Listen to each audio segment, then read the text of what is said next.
amém, amém. Abra a sua Bíblia em Ezequiel capítulo 32, 22, digo, Ezequiel capítulo 22. Abra a sua Bíblia, Ezequiel capítulo 22. Do verso 29 até o verso 31, eu quero ler contigo nessa noite esse texto da palavra de Deus.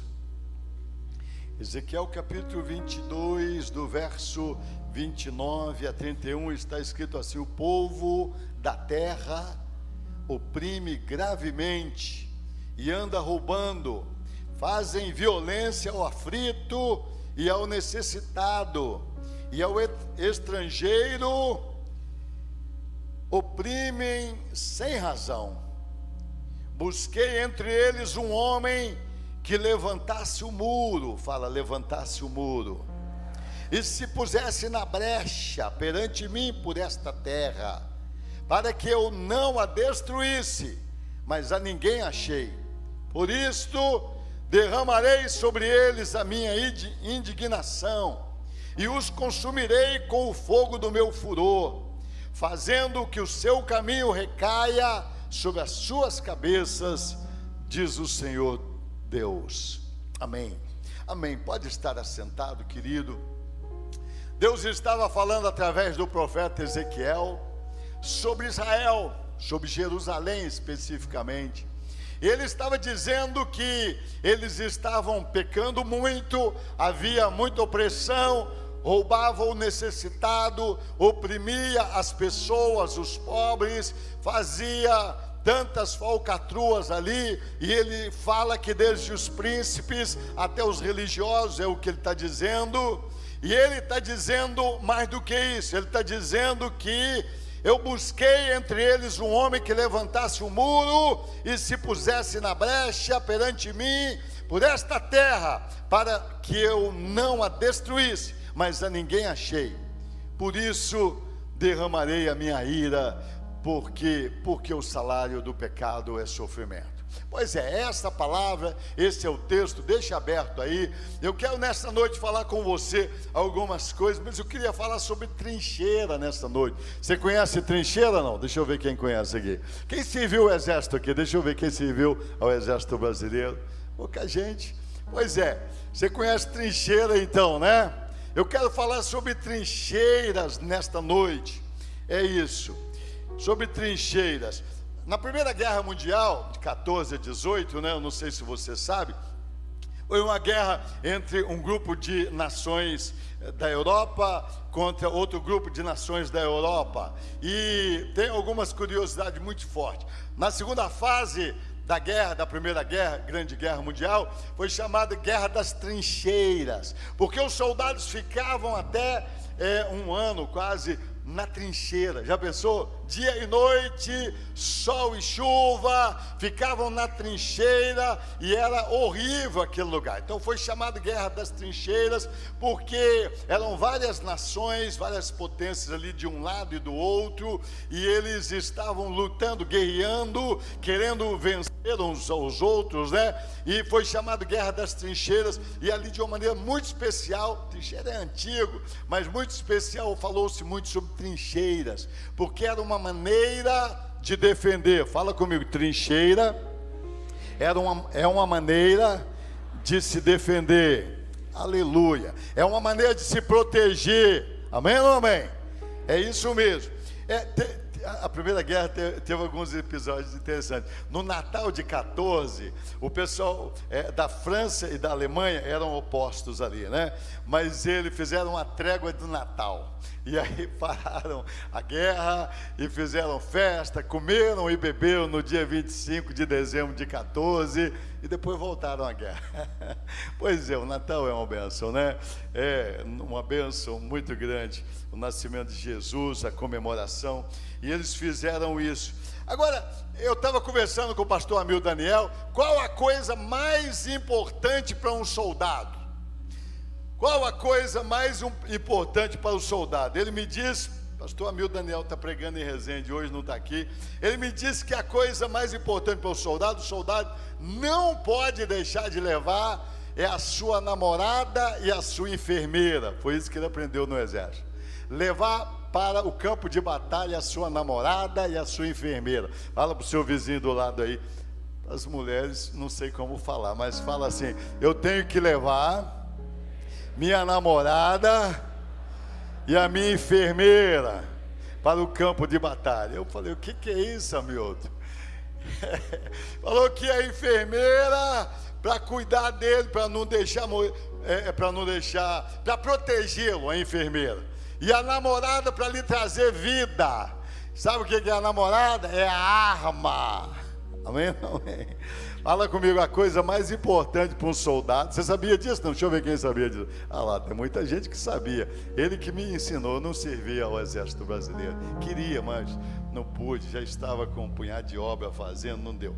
Mas ele diz que a arma é a namorada. Para trazer vida, a arma protege a gente, protege o soldado, amém? A arma é a namorada e a enfermeira. Você carrega a arma, não? Aliás, deixa eu te perguntar, você é soldado ou não? Quem é soldado aqui? Deixa eu ver quem é soldado. Se você aceitou Jesus de verdade, sem você saber, você já está alistado, amém ou amém? Você tem uma guerra pela frente, a guerra do reino da luz contra o reino das trevas, a guerra dos céus contra o inferno, para salvar o homem que está perdido, amém ou amém? E a gente está nesta batalha. E a segunda coisa mais importante que o soldado leva, eu perguntei para ele disse que é uma pá e uma picareta. Às vezes ela vem junto, agora as modernas vêm junto, mas sempre dupla, né? Um levava a pá, outro levava a picareta, na época dele. Agora é a pá e a picareta junto. Para quê? Para fazer trincheira. É a coisa mais importante que o soldado leva na sua mochila, disse ele, não pode deixar de levar. E tem mais uma coisa, o soldado não pode sair da trincheira de maneira nenhuma, a não ser por ordem superior, a não ser sob comando. Fala para o seu vizinho: não saia da trincheira. Fala forte, mas não saia da trincheira. É o que ele me contou, ele foi um bom soldado, me contaram, né? É isso. Trincheira é o que, querido? Você está vendo ali é de saco, mas é uma parede, fala parede, ou um buraco que se faz e fica aparecendo só a cabeça, né? Ou um monte de terra que se faz, ou barreiras feitas também artificialmente assim, mas é isso que se faz para se proteger. E disse ele que quando estava tudo meio quieto assim, o soldado enfiava na pá o capacete, levantava assim para ver se alguém atirasse, o pessoal estava perto. Ele me contou isso. Pois é, queridos, eu queria nessa noite falar sobre trincheira. Então, trincheira, não saia da trincheira. Fala comigo assim: eu não vou sair da minha trincheira.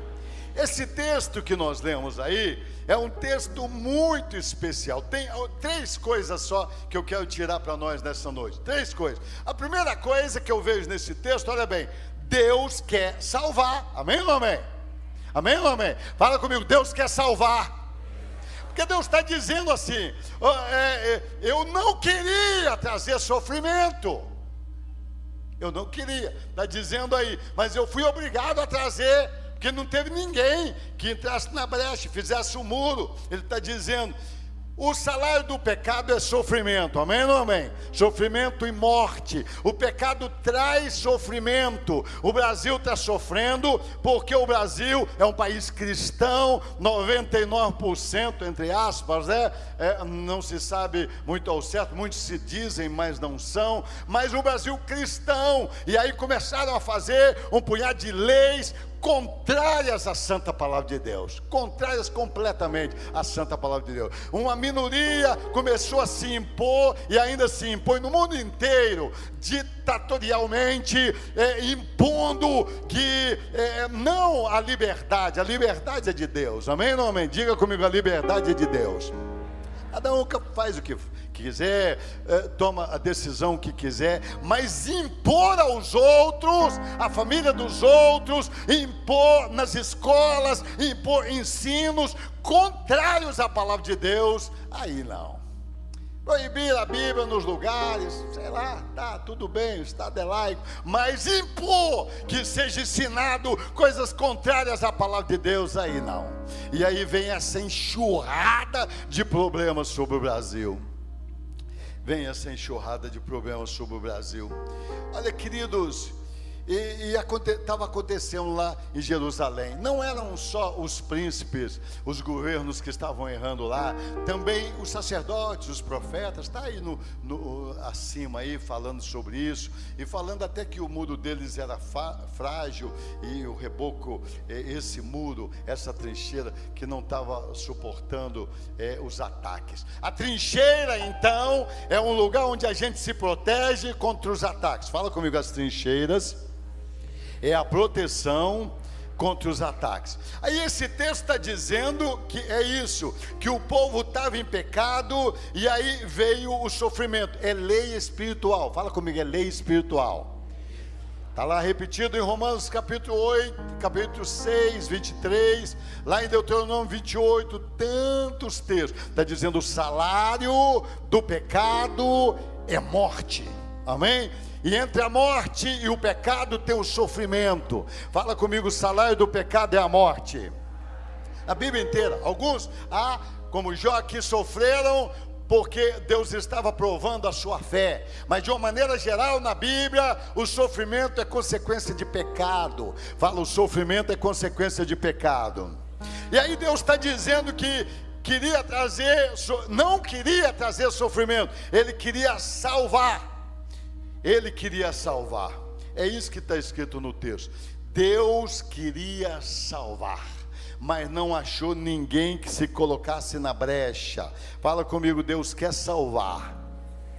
É isso mesmo. A salvação no Antigo Testamento, a salvação é o seguinte: a pessoa se arrependia do seu pecado, e aí Deus perdoava, e ele ficava perdoado então dos seus pecados. Podia ou não vir consequência, podia ou não. Sobre Davi veio a consequência, mas às vezes não viria. É Deus que decide esse negócio, mas havendo pecado, ele era perdoado. Amém ou não amém? No Novo Testamento isso mudou um pouquinho mais. No Novo Testamento agora o salário do pecado continua sendo sofrimento, mas se a gente arrepende de todo o coração, Deus perdoa os nossos pecados. Amém? Amém ou amém? Perdoa. O sangue de Jesus nos purifica de todo pecado, se a gente arrepende. Mas não só isso, Ele agora nos dá poder para vencer. Amém ou não amém? Fala, poder para vencer o inimigo. Aleluia. E tem mais, Ele nos dá também cura. Ele cura a nossa alma, Ele nos transforma, nos regenera. É isso mesmo, o Espírito Santo de Deus em nós, Ele nos regenera, Ele nos transforma. Amém? Fala comigo assim: perdão, poder e regeneração. Mudou. No Antigo Testamento Israel vivia caindo, mas agora Deus põe o Espírito Santo em nós, e o Espírito Santo tem o poder de nos transformar. Aleluia. Transforma a gente por dentro e por fora, porque às vezes a gente quer obedecer a Deus, mas a gente não consegue. Às vezes o povo de Israel queria, mas não conseguia. Diz a Bíblia, Hebreus 7, que a lei não conseguiu aperfeiçoar ninguém. Só regras não aperfeiçoam ninguém. É isso mesmo, só regras não aperfeiçoam ninguém. Só o Espírito Santo nos transforma. Amém ou não amém? E o Espírito Santo foi derramado, então mudou tudo. Jesus perdoa e o Espírito Santo nos transforma. Amém ou não amém? É isso que a Bíblia diz. Agora, a salvação é muito mais abrangente. Ele pode curar, Ele pode fazer milagres o tanto que quiser, mas Evangelho é salvação da alma. Fala comigo, Evangelho é salvação da alma. Fala forte, Evangelho é salvação da alma. Salvar a alma, foi o que Jesus veio fazer, é nos libertar das ideias malignas, das ideias do reino das trevas, nos libertar do orgulho, do egoísmo, da avareza, da busca de poder, das mentiras, das idolatrias, nos libertar do poder que a nossa carne exerce sobre a nossa vontade, nos libertar do poder que a nossa alma doente tem sobre o nosso eu, as nossas decisões. Jesus liberta a nossa alma, amém ou amém? Você foi liberto? Não, deixa eu ver quem foi liberto aqui. Aleluia! Quem era muito nervoso, e aí foi transformado, agora era uma onça, agora virou um cordeirinho. Quem foi assim? Deixa eu ver. Aleluia! Tem gente que brigava até com a sombra, agora abraça todo mundo. Você foi transformado, então? Aleluia! Foi transformado. O pastor Djalma, você acredita que o pastor Djalma era nervoso? Não? Não dá para acreditar, tá? Ele, se alguém olhar, quantas vezes alguém nem olhava para Marlene, ele já caía matando, tá? Aquele mãozão que ele tinha, arrancava o trocador do banco e julgava. Hoje o homem vive sorrindo, Jesus transforma, amém ou não, amém? Transformou você, não? Então testemunha, diga assim: Jesus me transformou. O Espírito Santo nos transforma a nossa alma, e uma vez a alma transformada, o resto tudo é lucro, amém ou amém?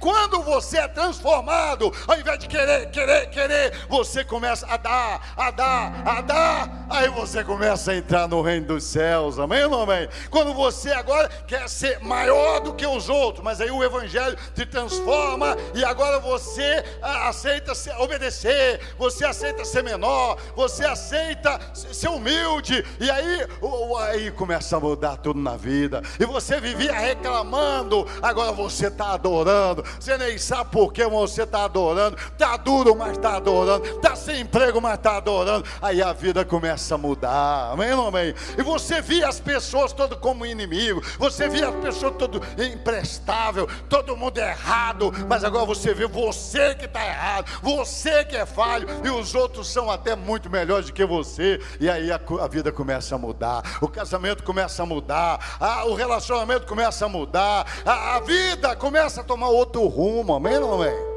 Amém ou amém? Isto é cristianismo, isso é a vida de Jesus em nós. Agora, às vezes a gente aceitou Jesus, o Espírito de Deus entrou na nossa vida, mas a gente insiste em voltar atrás, insiste em ser cão e voltar ao vômito. 1 de Pedro diz isso: voltar ao passado, viver o velho homem e tomar outras posições tão contrárias à santa palavra de Deus. E aí, querido, a questão é muito séria, mas eu queria nesta noite dizer que Jesus quer salvar, amém ou não amém?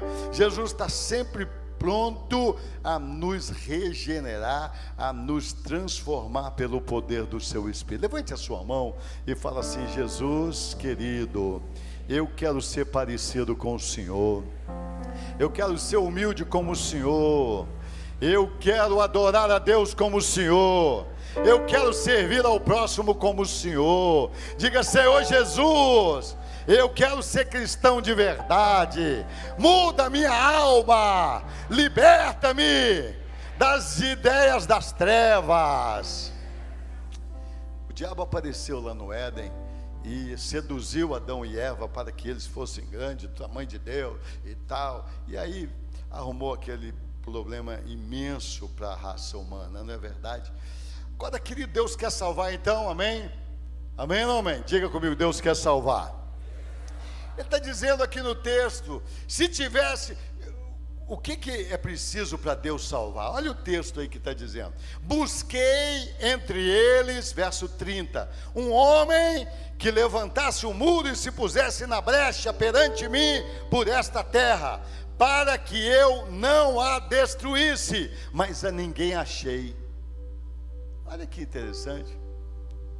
Deus quer salvar. O que é preciso para Deus salvar? Alguém levantar um muro e entrar na brecha, amém? É isso que Deus está falando. Isso é tão sério, é muito sério. Preste atenção, olha o que Deus está dizendo. Jesus também nos ensinou a orar a oração lá de Mateus capítulo 6, chamada oração do Pai Nosso. Ele diz o seguinte: a gente precisa de orar: venha o teu reino, faça a tua vontade. Preste atenção, isso é muito forte. Até para Deus fazer o que Ele quer fazer, alguém tem que pedir. É muito forte. Porque Ele entregou o planeta ao ser humano, entregou para a gente. Fala comigo: até para Deus fazer a sua vontade, alguém tem que pedir. Então deixa eu dizer para você: sem oração nada acontece. É isso mesmo. O povo estava lá em pecado, e é uma lei espiritual: o pecado traz sofrimento. E Deus falou: se tivesse alguém que orasse, eu procurei alguém que orasse. Se tivesse alguém que pedisse, que clamasse, que buscasse, eu não destruiria. Lá naquela época, ele não achou ninguém que orasse.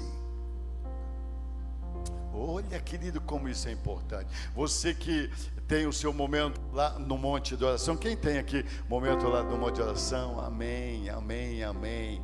Às vezes você não sabe o tanto de importância que você tem para essa nação, para esse povo. Às vezes a gente não sabe, não é verdade? Eu tenho uns intercessores que oram por mim. Como é precioso. O que é entrar na brecha? Vamos falar primeiro de entrar na brecha aí. Ele procurou alguém que entrasse na brecha. Entrar na brecha é o seguinte: olha bem, alguém estava lá na frente da batalha, mas tropeçou, ficou doente, foi ferido, ou mesmo se desertou, e ali ficou um buraco ali. E aí alguém ficou na brecha do outro. Ficar na brecha é pedir perdão pelo outro. Diz a Bíblia que há pecados, lá em 1 João capítulo 5, que eu posso pedir perdão pelo outro. Tem pecados de morte? Não. Tem pecadinho, pecadão sim. Tem pecado que é maior do que o outro. Está lá escrito que tem pecados que eu posso orar pelo outro, ele é perdoado. Tem pecado que ele é que precisa pedir perdão. Mas o texto está dizendo lá que eu posso orar pelo outro. Então, entrar na brecha pelo outro é pedir perdão pelo outro, é clamar pelo outro, em nome do outro, como o outro. Mas não somente isso, eu posso pedir para que Deus também o leve ao arrependimento, para que Deus faça com que ele reconheça o seu pecado, o seu erro, para que o mal não venha. Temos vários exemplos disso na Bíblia. Entrar na brecha é levar as pessoas ao arrependimento também, é falar sobre pecado e levar a pessoa a se arrepender do pecado. Entrar na brecha é fazer com que pare o pecado, pare o caminho de pecado. Entrar na brecha, então, orando ou ensinando as verdades da palavra de Deus, é impedir que o pecado dê prosseguimento. Entrar na brecha é clamar pela misericórdia de Deus. Amém ou não amém? Olha o que está escrito no verso 30 aí: busquei entre eles um homem que levantasse o muro e se pusesse na brecha. Que forte, querido. Você tem um tempo de oração? A sua oração é egocêntrica. Senhor, me dá, me abençoa, me abençoa, me abençoa. E isso é bom, é oração. Mas é oração pessoal, egocêntrica, pode ser até egocêntrica. Se você só pensa em você, é oração egocêntrica. Deus está procurando alguém que clame pelos outros. Amém ou não amém? Clamar pelos perdidos, clamar pelos que estão machucados, os que estão carentes, os que estão feridos, os que estão caídos. Pedir a Deus uma palavra de arrependimento, que ponha alguém para falar a palavra de Deus, que a pessoa caia em si e se arrependa. Será que Deus está buscando no meio de nós? Nós estamos em jejum esses 21 dias. Será que Deus encontrou entre nós alguém para clamar? Deixa eu te perguntar nessa noite: você está sentindo uma responsabilidade de clamar pelo Brasil? Tá não? Está sentindo uma responsabilidade de clamar pelas famílias? Tá não? Levante a mão. Então levante a mão, cada um de nós, levante sua mão e diga-se: Senhor Deus, eu quero entrar na brecha. Fala: Senhor Deus, eu sou muito acusador, mas eu quero pedir perdão pelos outros. Eu quero pedir misericórdia pelos outros. Eu quero pedir arrependimento pelos outros. Fala: Senhor Deus, eu quero ensinar o arrependimento. É isso que é entrar na brecha. Ainda hoje Deus está procurando. Ainda hoje Deus está procurando. Eu penso que no Brasil a gente tem muita gente dizendo: eu tenho, eu posso, eu sou e tal. Mas buscar, clamar por arrependimento, pedir misericórdia ao Senhor, às vezes tem pouca gente. Eu penso que a IPV tem tentado ter oração. Ali no centro de oração da IPV nós temos oração de domingo à meia-noite até sexta à meia-noite. Tem um grupo de intercessores. Pastor Sebastião está lá na vigília toda sexta-feira clamando. Eu queria te convidar a orar. Separa um tempo. Eu oro lá em casa, joia, mas separa uma hora lá em cima, amém? Clamar pelos outros. Lá é melhor sim, porque lá não tem interferência nenhuma. Lá você pode entrar no templo, pode estar lá no espaço lá fora, pode estar na sala de oração. Lá é lugar de oração, amém ou não amém? Eu queria te desafiar a entrar na brecha, porque o texto está dizendo o seguinte: ninguém achei. Olha o que Deus está dizendo. Será que o Brasil também está sofrendo porque não tem ninguém que clame de verdade pela nação, que peça de verdade? A gente fala assim: o Brasil não tem jeito, o Brasil é só cheio de ladrão, e todo mundo não presta, e tal. Isso já tem os repórteres para fazer isso. Quem dá notícia é repórter, amém ou não amém? Fala para o seu vizinho: quem dá notícia é repórter.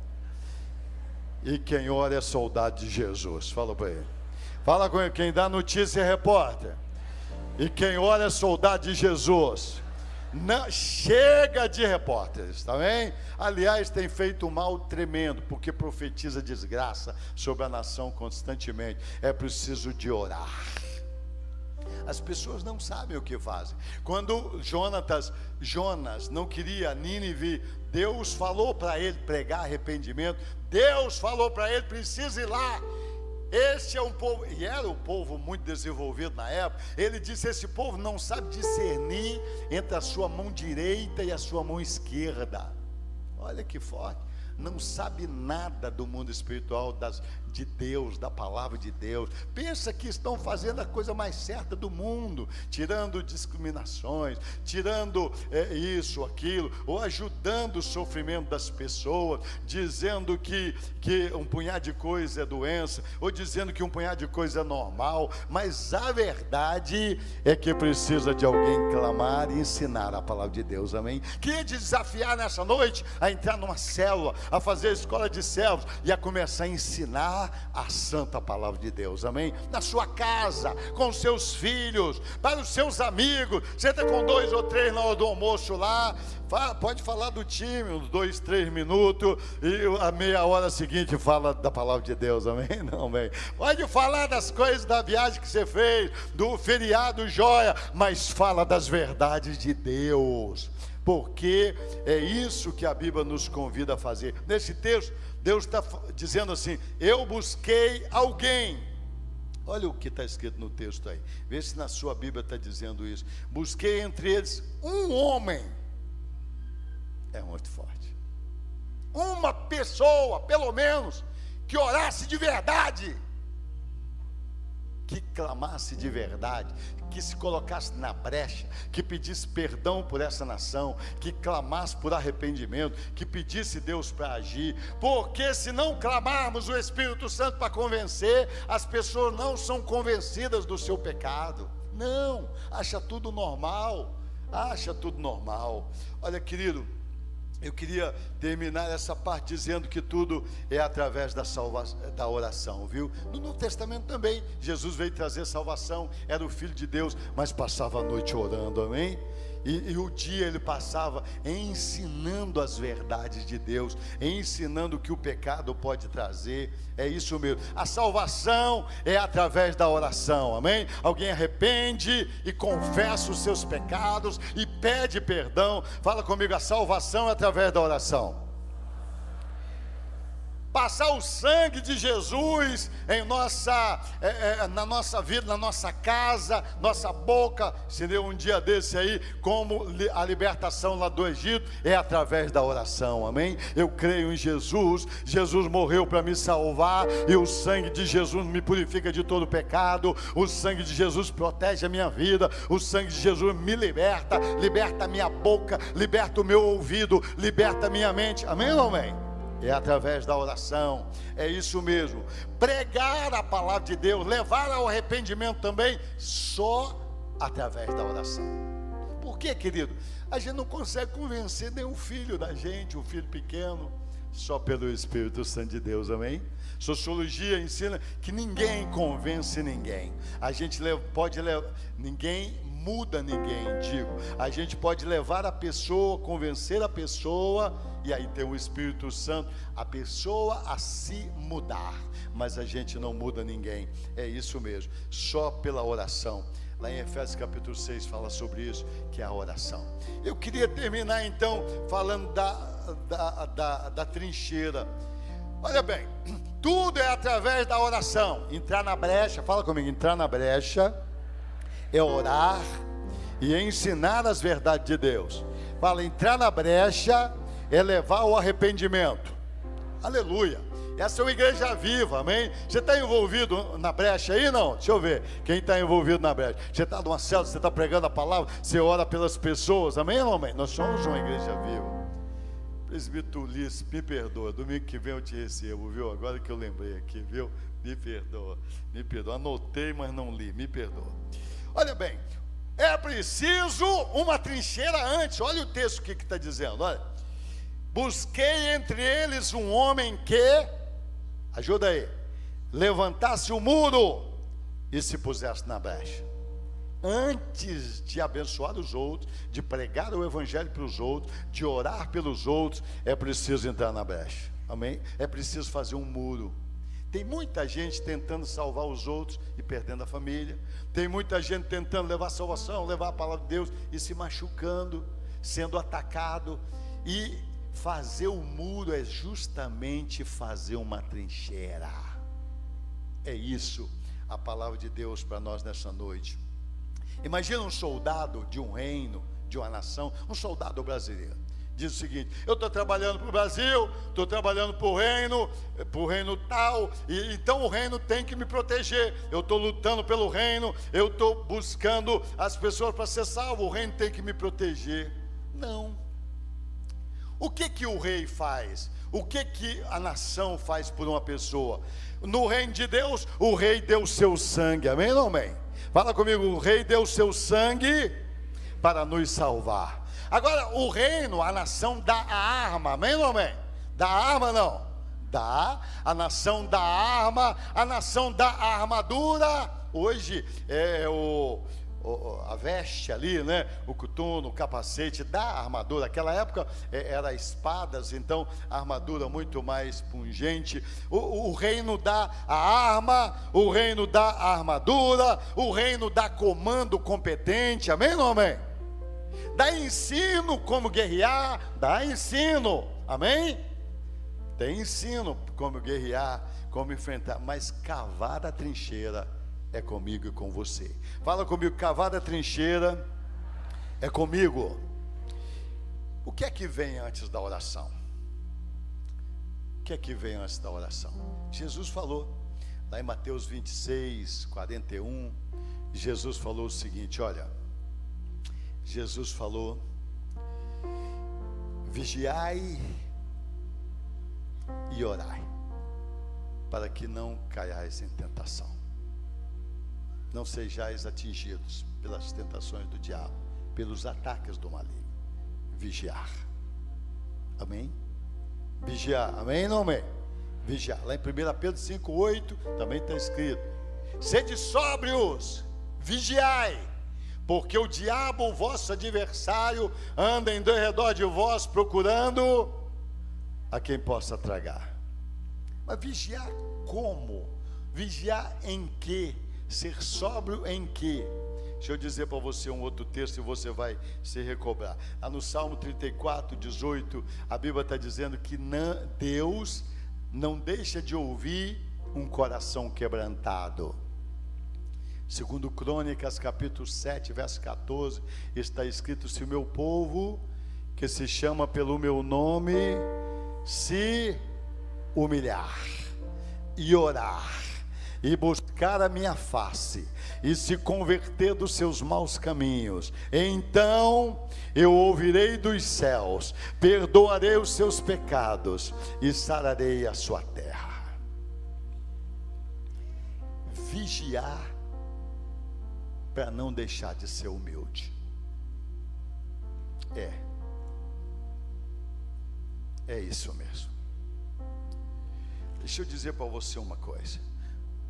Orar é falar com Deus, mas antes de falar com Deus, a gente precisa fazer uma trincheira, e a trincheira é um buraco. Normalmente, os inícios das trincheiras, hoje tem artificiais assim, mas era um buraco, eu fico abaixo dos outros. Trincheira é se humilhar, porque na verdade a nossa natureza é orgulhosa, porque nós fomos feitos imagem e semelhança de Deus, amém, não amém? Diz a Bíblia, um pouquinho abaixo do que os anjos, amém? Nós somos feitos imagem e semelhança de Deus, nós parecemos com Deus. O nosso potencial, diz a ciência, que a gente ainda não usa nem 10%. O poder da nossa alma, a Bíblia proibiu a gente usar, porque o homem a usava contrária ao que Deus queria, e ainda usa assim. E a gente tem muito em nós que ainda não foi descoberto, mas o orgulho fez a gente perder a presença de Deus. Deus deixou o ser humano comer de tudo que havia no jardim. Só uma árvore disse: dessa não. E o diabo falou: come dessa, porque então você será igual a Deus. Então nós fomos feitos para crescer. O ser humano foi feito para evoluir, amém? Tudo que Deus faz pode crescer. O Deus da Bíblia é um Deus de crescimento, amém? Dentro de um fruto Ele coloca às vezes milhares de sementes como uma mão. Então todos nós fomos feitos para crescer, amém? Fala comigo: eu fui feito para crescer. Deus quer que eu cresça. Eu posso crescer, mas não posso ficar orgulhoso. Eu posso falar com o Senhor dos senhores. Jesus abriu o caminho, é verdade. Deus ouve o seu povo. Nós podemos entrar diante de Deus, mas não se pode orgulhar. E aí, querido, isso é uma questão muito forte, muito séria. Nós estamos acabando esse jejum, aleluia, aleluia. Mas eu queria nessa noite deixar isso bem claro. Tudo mesmo o que Deus quer fazer nessa terra é feito através da oração, amém? Diga comigo: tudo é feito através da oração. Fala comigo: os céus se movem na terra através da oração. Fala forte: os céus se movem na terra através da oração. Até historicamente, quando Jesus veio e a presença de Deus foi abrangente, o Espírito Santo foi derramado, o mundo mudou radicalmente.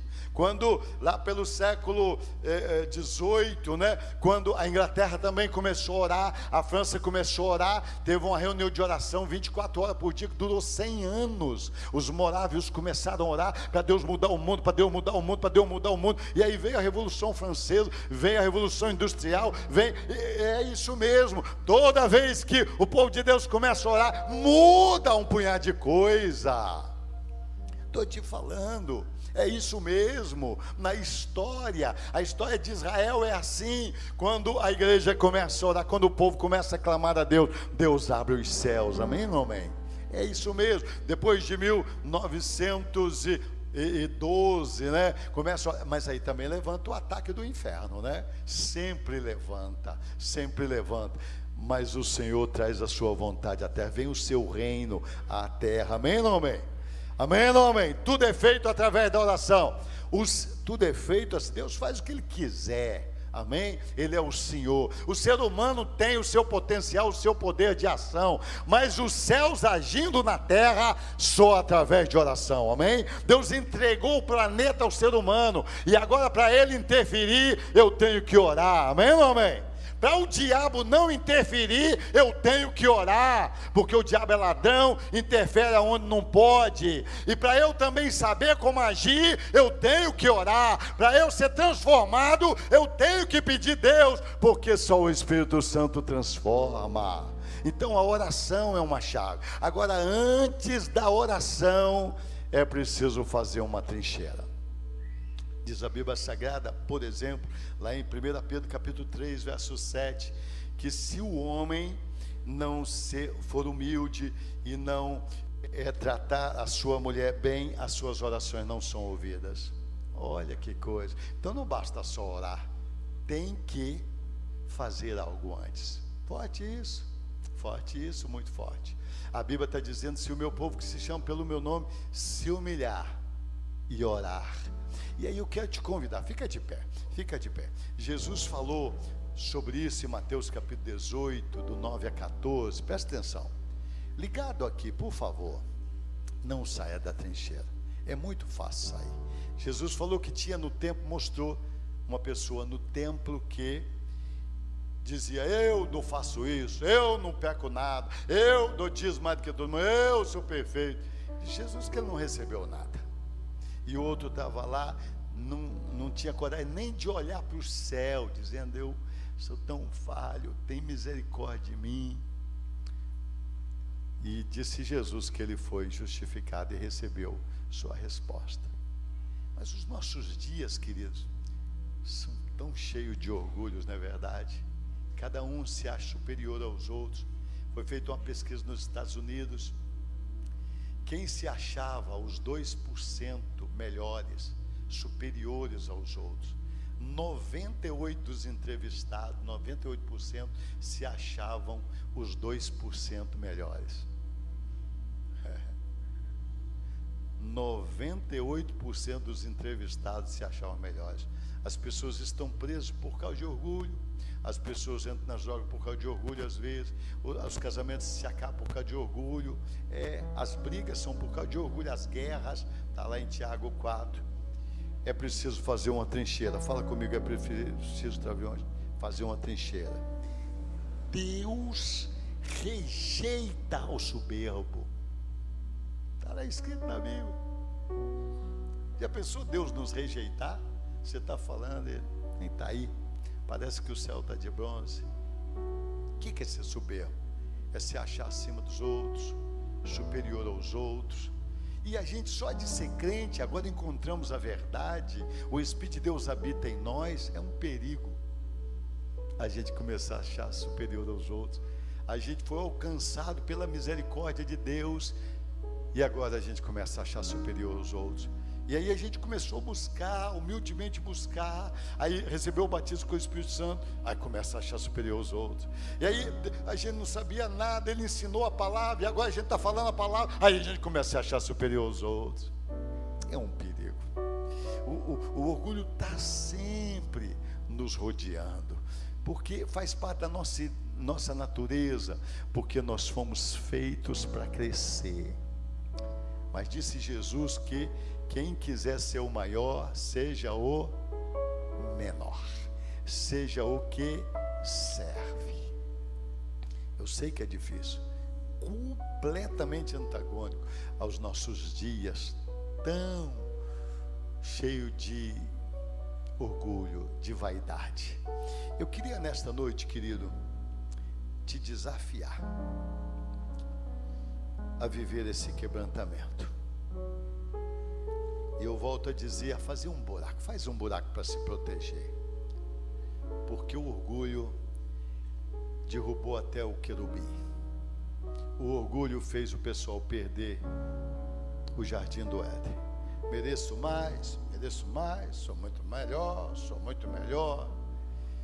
E isso está invadindo o mundo. Isso não é cristianismo.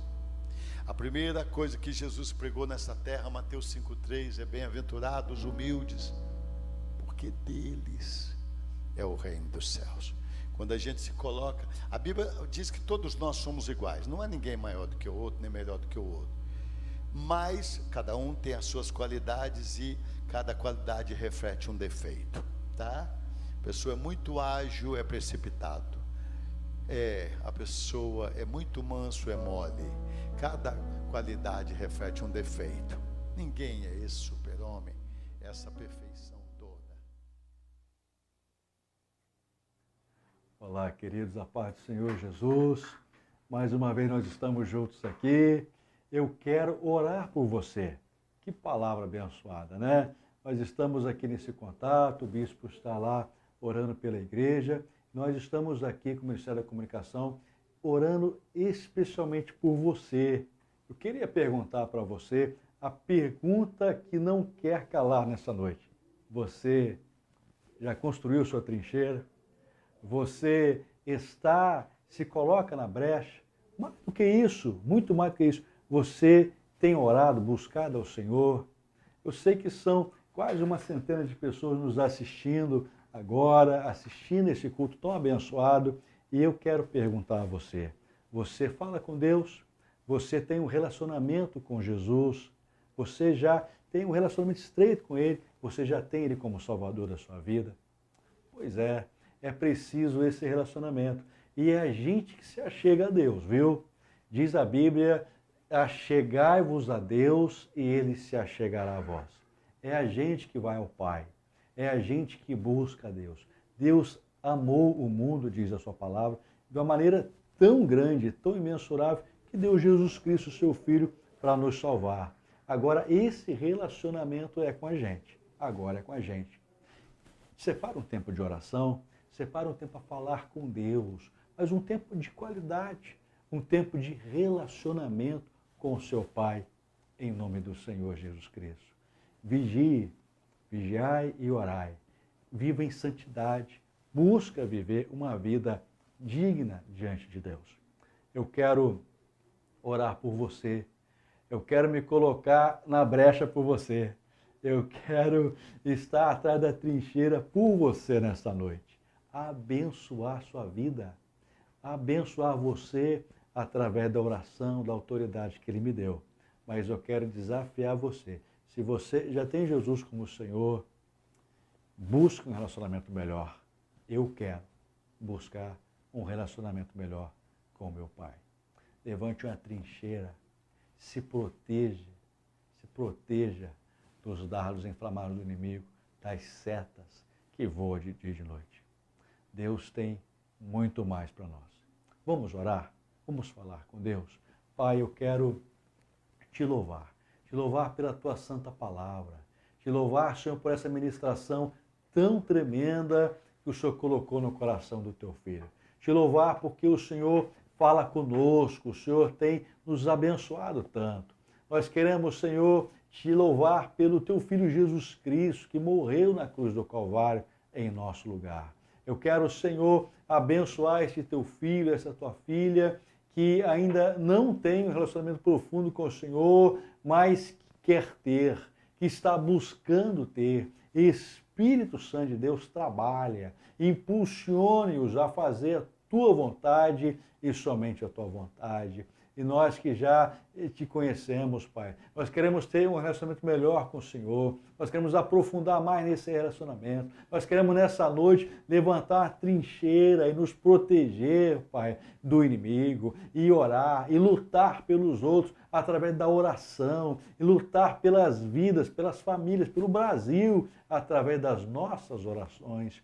Espírito Santo de Deus, venha a nos impulsionar a fazer tudo quanto o Pai, Deus, o Pai, o quer. Eu quero abençoar a semana do teu filho, da tua filha, com toda a sorte de bênçãos. Abençoa, Senhor, eu abençoo em teu nome as famílias representadas, os casais, os cônjuges, os filhos, o trabalho, o ministério, a saúde física, emocional, espiritual. Eu quero abençoá-los em teu nome e para a tua glória, no nome santo de Jesus Cristo, teu Filho. Amém e amém. Beijão no seu coração, viu? Tenha uma semana de vitória, uma semana abençoada e busque se relacionar mais ainda com Deus. Amo sua vida, nós amamos você. Domingo que vem estaremos juntos novamente. Um abração e uma semana abençoada, em nome de Jesus.